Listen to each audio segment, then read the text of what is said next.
A alusão à vida dos santos, ao exemplo das virtudes, o chamamento à oração, ao arrependimento, o respeito à regente, à porteira, ao capelão e às recolhidas mais velhas, a mortificação do corpo, a purificação do espírito, o trabalho, a caridade, o autocontrole, os sacramentos, o vestuário, as relações que as mulheres mantinham entre si, o silêncio,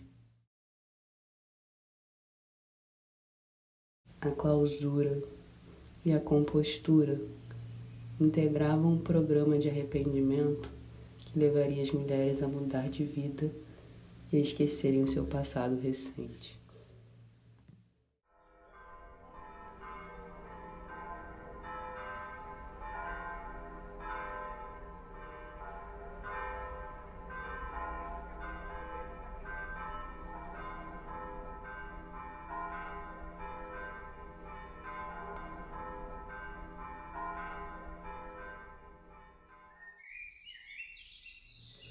Unida à matriz, existe um recolhimento para mulheres, a quem agrada o retiro do século ou algumas circunstâncias obrigam a habitá-lo por castigo de culpas.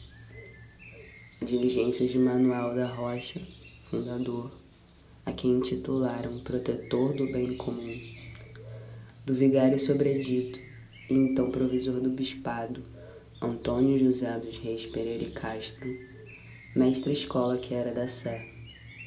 Foi levantando esse edifício sobre a dedicação de Santa Teresa, que principiou em uso com a entrada das primeiras habitadoras recolhidas, a 17 de junho de 1764, sendo defesa aos bispos facultar semelhantes ereções, e não podendo elas subsistir sem autoridade régia.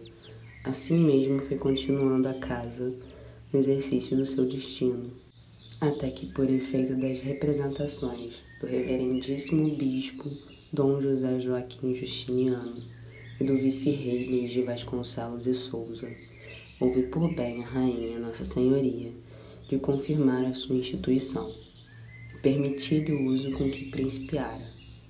Para este lugar, ou se vai por caminho de terra, passando pelo distrito da freguesia de São João de Cariri, ou por mar, saindo à barra da cidade.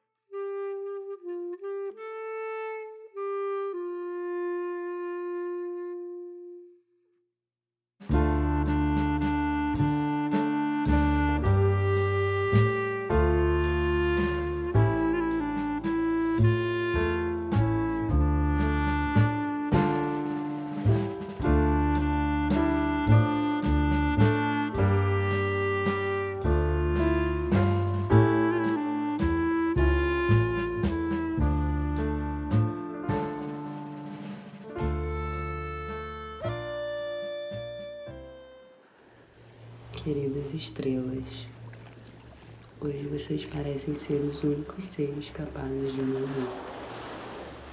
Por isso quero lhes contar uma história, a minha. Eu nasci em 1753, filha de um médico renomado de Portugal. Tudo parecia seguir uma ordem inabalável.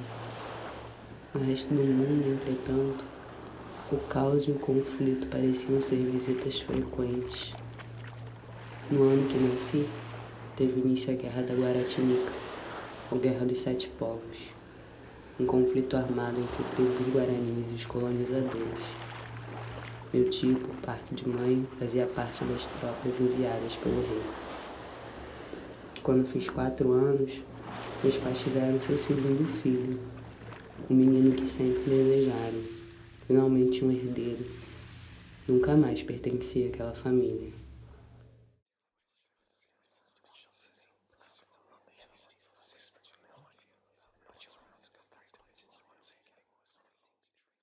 Em 1759, meu pai foi convocado a trabalhar na colônia como médico do Marquês de Pombal, que neste mesmo ano havia expulsado os jesuítas de seus territórios.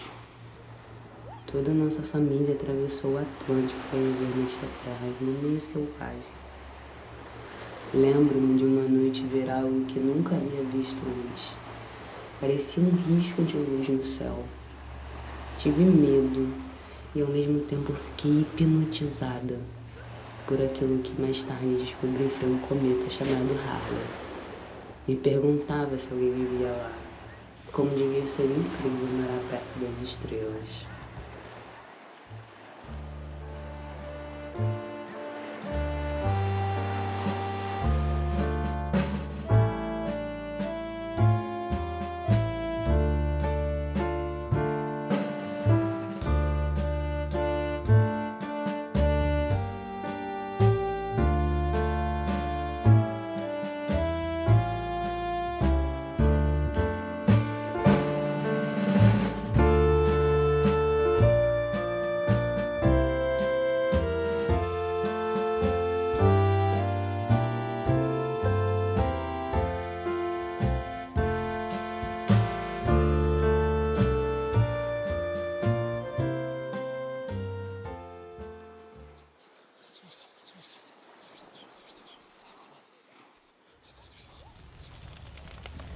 O calor dos trópicos parecia mexer com o ânimo de todos.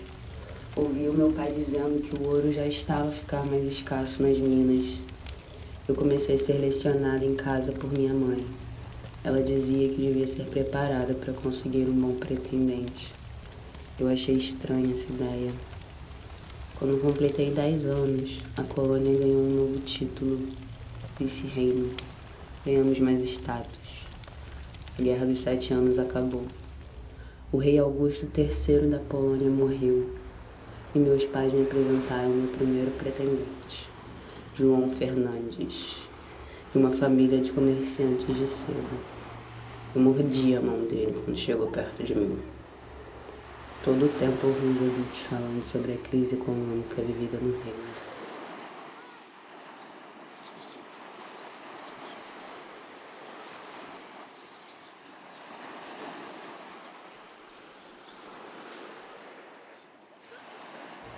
No ano de 1764, meu pai foi convocado para trabalhar como médico no recém-inaugurado recolhimento de Santa Teresa. Fui com ele na primeira visita que fez. Parecia que ele queria me mostrar algo. Me senti estranha. Era muito isolado. Só existiam 2 maneiras de chegar: por uma estradinha barrenta e cheia de pedregulhos, ou por barco. Quando chegamos lá, me deparei com mulheres que mais lembravam fantasmas do que gente. Senti um arrepio na espinha. Algumas choravam muito, umas rezavam, outras pareciam furiosas e ainda havia as que pareciam completamente entorpecidas. Neste ano, meu pai me apresentou ao meu segundo pretendente, um remelento ainda mais repugnante que o primeiro, filho de um conhecido do Marquês de Pombal. Só consegui sentir nojo. Passei a acompanhar meu pai constantemente nas suas visitas ao recolhimento, e ele só parecia tratar aquelas mulheres com desprezo. Ele dizia que se não melhorasse minha atitude, terminaria os meus dias como as desvirtuadas que eram enviadas para lá.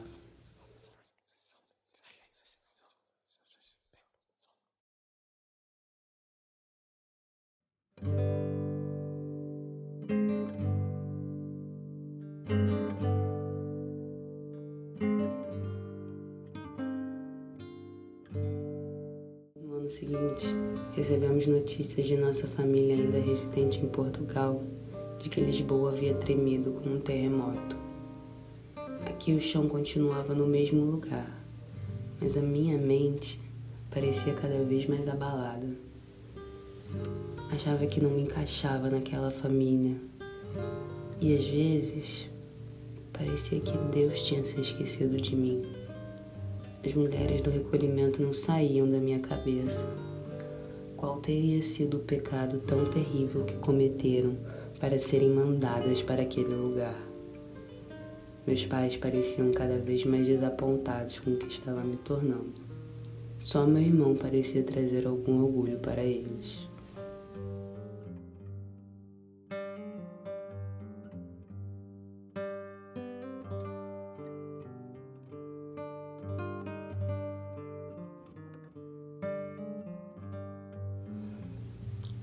Os anos foram passando e eu fui me tornando cada vez mais inadequada. Gostava de estudar astronomia, queria saber mais sobre o céu. Gostava de estar perto da mata, de me sentir livre. Neste tempo, aumentaram os impostos sobre o melaço, o vinho, o café, a seda e o linho. Um jovem nobre francês foi torturado, decapitado e teve o seu corpo queimado junto de uma cópia do Dictionnaire philosophique de Voltaire, pelo crime de não saudar uma procissão religiosa católica em Abbeville. O Brasil começou a exportar algodão para a Inglaterra. Inaugurou-se a Régia Oficina Tipográfica.